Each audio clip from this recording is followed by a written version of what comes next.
সবাই টাকা দিয়ে দিয়েছে 20 টাকা করে। তো এখানে এসে শুনি এই পরোটার দাম মানে 100 হিসেবে বিক্রি হয় আর 115 টাকা।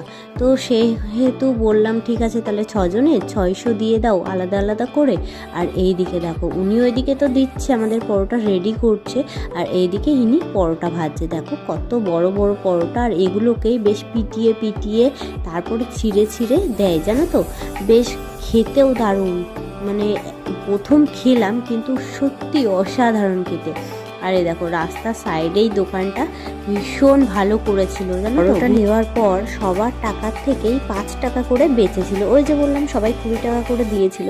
তো এখান থেকে সবার জন্য আবার মিষ্টিও নিয়ে নিলাম। ভাবলাম টাকাটা ফেরত নিয়ে যাবো, ওর থেকে ভালো মিষ্টি নিয়ে যাই, এক পিস করে।